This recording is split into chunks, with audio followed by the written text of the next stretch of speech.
Cody, Tony Jones from The Athletic. Can you talk?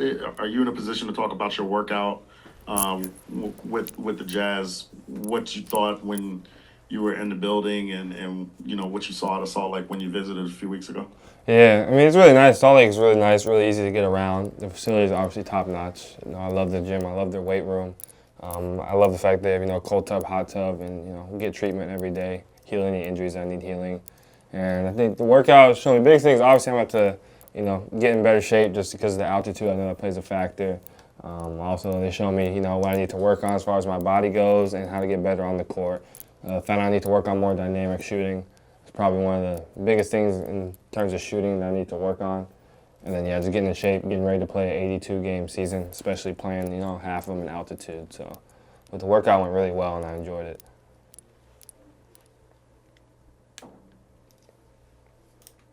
Hey, Cody, this is Ryan Miller from KSL.com. Just kind of take us through your reaction to getting picked for the Jazz, and how do you feel like you fit in here? Man, there's a lot of emotions going through my mind when I got picked. Obviously, I'm more than happy to be a part of the Utah Jazz, and it's a dream come true. But I think just, there's a lot, a little bit of nervousness, a lot of adrenaline, a little bit of anxiety going into it. So I think just hearing my name called, all that went away, and it felt more relieved than anything. I think I fit in with this group of guys just because of my versatility, being a two-way player. I feel like I can bring in defense right off the bat, which I feel like every team needs, but especially with this young core we have. Being able to not only create for myself, but create for others because of, the talent we have on this team, and then kind of, creating offense with our defense. And I feel like I can help that with my length. So that's how I kind of see myself fitting in. Hey, Cody, Andy Larson from the Salt Lake Tribune. Congratulations, first of all. Wanted to ask about whether or not you expected this, like if you thought it was a possibility coming into the night that the Jazz would pick you, and then what your conversations have been like with the front office and coaching staff so far. I had no idea where I was going tonight. Agent asked me if I wanted to know, and I was kind of like, you can just surprise me. So I had no idea if I was going 1 through 10, 1 through 15, 1 through 20, 1 through 30, 1 through 60. Like, I really didn't know. So I'm stoked to be part of the Utah Jazz. Really can't wait to get down there and go to work.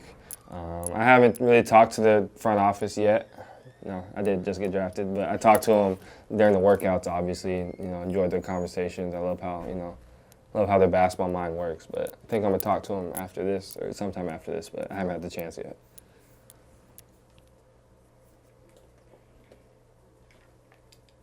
Cody, Sam Farnsworth, KSL Sports. I just wanted to ask you what you feel is maybe the one or two parts of your game that you think will directly translate over from college to the NBA level. I think defensively, my versatility, that's something right off the bat, being able to, coming in, guard 1 through the 3. I feel like I can help this team out a lot right off the bat with that. And then spacing the floor with my shooting and being able to make plays not only for myself, but for other people's. I feel like that opens up a lot of shots for, other teammates, and also opens up stuff for myself. Cody, John Kuhn, Associated Press. Looking at your game and coming into the NBA, where do you feel like you can kind of evolve and grow as a player? I mean, you already know what you bring to the table and what's on film, but what else is there, do you feel like? Probably just my body, especially just coming in as, a 19-year-old playing against grown men, about to play an 82-game season, about 3 times as many games I was playing in college or high school. So I think the biggest thing is probably just getting my body ready and in shape to endure that, that amount of games.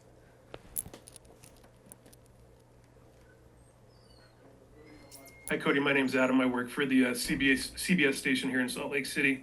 It takes an incredible amount of determination and hard work to accomplish what you just have, being a top 10 pick. How does it feel to just be at the mountaintop right now and achieve what you've achieved?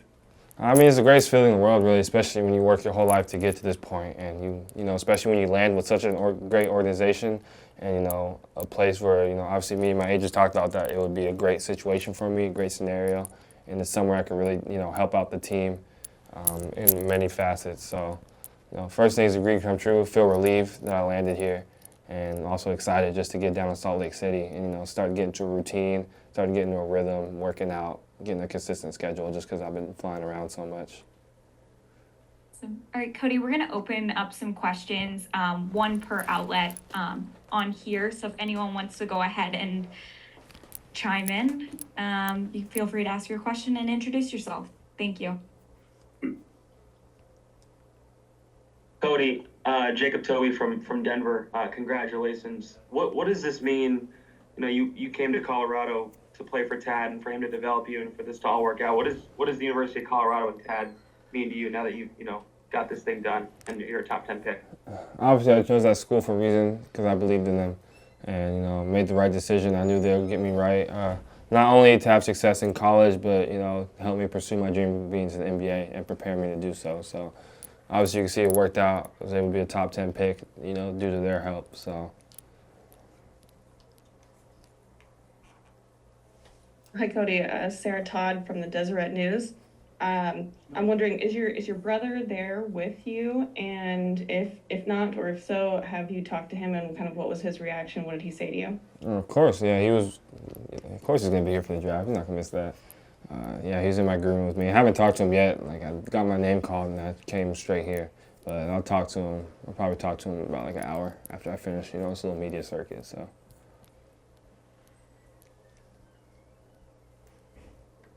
Cody, it's Pat Rooney from the Boulder Daily Camera. Congratulations. Wondering, this past season at Colorado, obviously physical struggles for you. Was there ever a point where you were concerned those setbacks was going to cost you come draft day, or were you pretty confident to be able to get to this point, which is kind of where you were projected at the beginning of the season? No, I didn't really feel any pressure or worried because I didn't put a timetable on myself. And, if it meant me going back for another year at Colorado, I was fine with that. But never really let injuries get the best of me, never really let it, keep my head down. So I was able to push through it. So you kind of have to be mentally tough to handle those adversity and kind of fight through, the mental aspect of injuries, which I was able to do. So I wasn't ever really worried about my draft stock just because I was also focused on Colorado basketball and not the draft. Hi, Cody. Congratulations. Nikki Edwards, Hughes Sports Report. I'm just curious, throughout this draft process, how much have you, Tristan, and KJ been talking with each other about what's been going on and just sharing ideas, and just throughout from point A to point B, how much you guys have been talking with each other? Just keeping tabs on each other, checking out, asking each other, how many workouts they've done, where you're working out to next, making sure we're all good, just checking up on each other throughout this process. And obviously after I got drafted, I went up and hugged Tristan, dapped him up. So I'm also excited to see where he lands, but we're definitely going to continue to keep tabs on each other and stay close.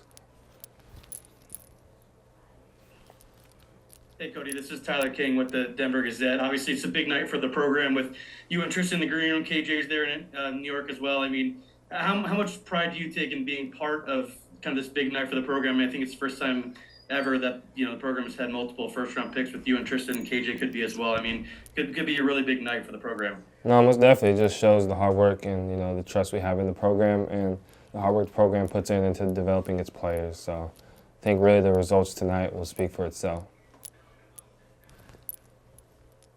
2 more questions. So if anyone who hasn't asked a question wants to make one now, please do raise your hand. Thank you.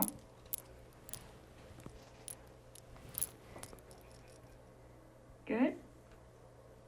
Okay. Thank you so much, Cody. Thank you, guys. Appreciate it. Congratulations. Just first of all, congratulations. Second of all, were you surprised to be still around at number 29? And what was your first reaction when you learned that you were drafted by the Jazz? I mean, of course, I was surprised a little bit just being, around that 29. But, I mean, for me, I still feel like, I'm one of the best players in this draft. But for me, it's just grateful for the opportunity, that Utah drafted me. I'm just looking forward to just getting to work and, bringing that winning mentality. And I'm just looking forward to, just competing every day. Hey Isaiah, I'm Ryan Miller from KSL.com. I know you didn't come in here for a workout, but did you have much contact with the Jazz leading up to this? Yeah, I mean, I got to talk to them in Chicago at the Combine, and my agent, communicating back and forth. So, yep. Isaiah, Tony Jones from The Athletic, what are some of the things that you feel like you want to kind of shore up and refine with your game between now and Summer League and between Summer League, in training camp? I mean, I just want to sum up that, I'm one of the best players in the draft. For me, it's just, competing from day one, pushing my teammates, and just making everybody, better around me and just being that good person on and off the court. Isaiah, John Coon from the Associated Press. When you look at what the Jazz have on their roster and the style of play that they played last year, how do you feel like your skill set fits into what this organization is doing? I mean, I feel like, I'm ready, for the situation, whatever's thrown at me. And, just got to spend time with Keontae a little bit this summer. That was great for sure, just being around him, seeing him get better every single day, and just seeing the young core, that, Utah has. So I'm just looking forward to, gelling with the guys and getting better.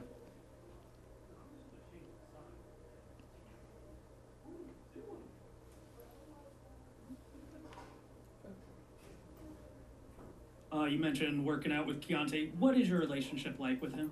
I knew him a little bit before, it's like high school days. So, real cool with Keontae. Got to spend a lot of time with him this summer, him being out in LA training. But, great dude. He's going to be, a really good player in this league. And I'm just looking forward to, just learning from everybody. Isaiah, do you know anything about Salt Lake City or Utah, or have you been here before? Nah, I never been to Utah, but I'm looking forward to it for sure. I know it's kind of cold out there. I'm gonna have to, get a coat or whatever, but it's cool. I think that's it for questions. Thank you so much, Isaiah. Thank you. We had talked right before the draft with you guys, and I said it was going to be unpredictable. That's about the only thing that I could predict. It was going to be unpredictable. So I think there's a number of things going on in the draft, and so we do quite a bit of modeling in time, and constantly, even we try to set up as much as we can before the draft, or just with possible teams could be interested, move up, move down, and so you start getting a number of calls when various players who think teams or people projected weren't going to be or are still around, and there was quite a few. So anyway, you start getting calls of weighing whether you trade up, trade down, trade back, and a lot of our modeling just said for us to stay put, and it made sense, and we're thrilled with how the draft went. Thrilled. Can I just ask a basic question? Why do you like Cody Williams? Why do you like Isaiah? So with Cody, he's a true wing with NBA speed and talent and skill. He's very young, obviously a lot of work to do on the body. I think when you guys meet him, one of the things I was very impressed with is he's much more mature for what a normal 18-and-a-half-year-old is. He's one of the youngest players in the draft. And he's got a spirit and some experience because he went through this with his brother and sees what it's like, and he loves basketball. It's a basketball family. And I'm really excited for him to be part of our program, and we're really happy to, continue to help him grow. Yeah, when it comes to his brother, how much can that help to just have a family member in the NBA with you?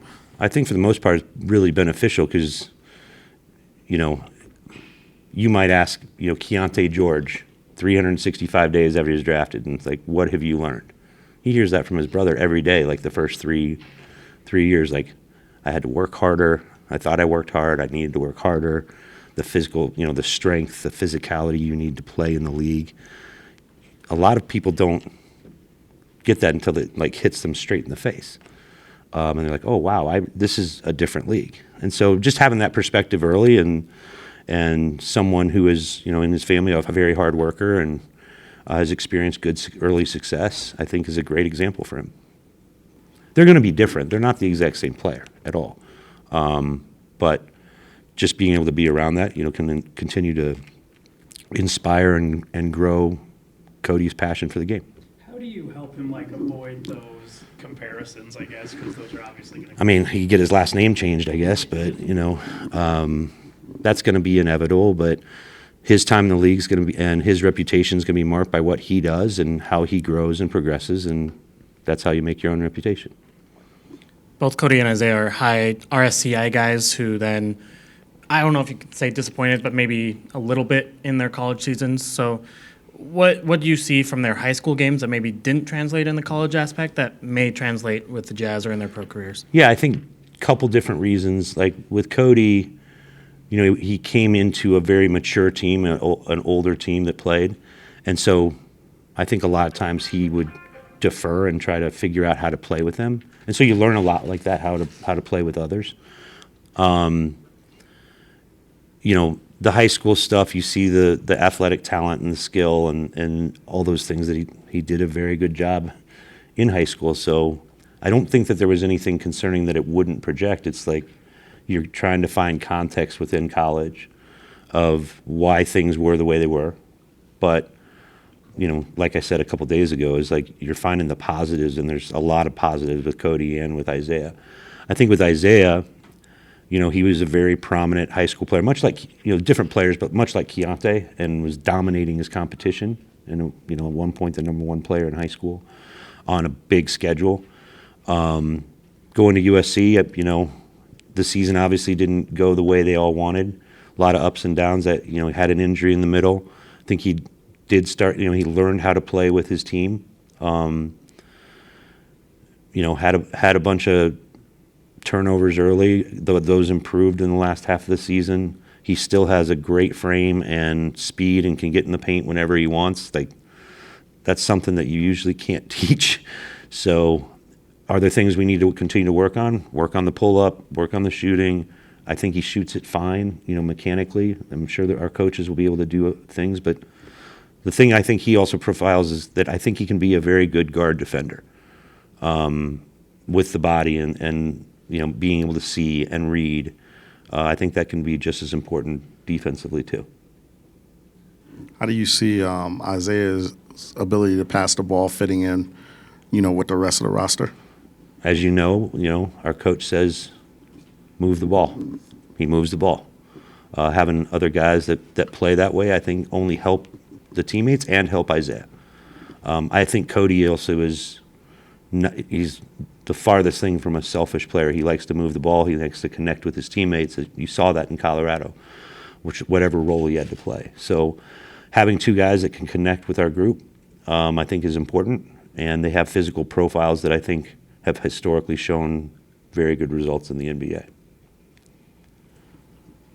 You mentioned the possibilities of trading down or out. Were there possibilities to trade up? Because that was some of the rumors. Yeah, there were a couple. Okay. There was a couple from 10. It just, I mean, you know, I was really happy that we stayed at 10. You know, you just don't know, and then things start to fall, and then the price gets out of whack, and it just didn't make sense. A lot more to move up from 29 to, like, you know, early 20s, stuff like that. But as the draft started to fall, like, there was very high percentage chances that on our probability markers that the guys that we like were going to be there. You'd be paying for certainty, which sometimes is really nice, but we had a group of players that were going to be available that, you know, so we are absolutely thrilled that Isaiah was available for us to take. With Cody, how much do you anticipate him being able to contribute right away versus how much development does he need and, you know, to be ready in the next few years? I mean, I think all of these guys are going to need time to develop and NBA experience and things like that. So how his summer goes, and then how many gains can he make? I think, you know, the strength part's going to be a huge part for him. So what kind of progress he makes, and then how quickly he learns stuff and things like that. So as I've told you, you guys know very well from Coach, there's no free minutes, but there are opportunities, obviously, with a young developmental squad to earn a place. And no matter where that place starts, like, we've had historically a very good track record of being able to get guys where they want to go. So. And this question is from Sarah Todd. With both Cody and Isaiah, there's been questions about shooting. Cody with volume, Isaiah with consistency. What are your thoughts there for both players? Good question, Sarah.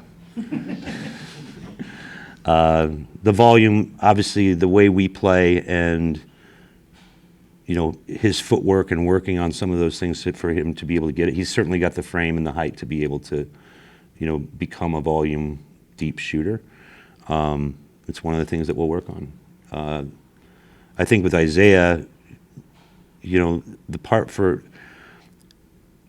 I'm not making excuses at all, but when you've been so dominant in the high school level and even college to get in the paint whenever you want and be at the rim whenever you want, and absolutely dominate your competition that is your age, you can make an argument of whether he's had enough reps or not, but to be able to do that, because he's not going to be able to do all that all the time in the NBA. He's going to be able to do some of it at a high level.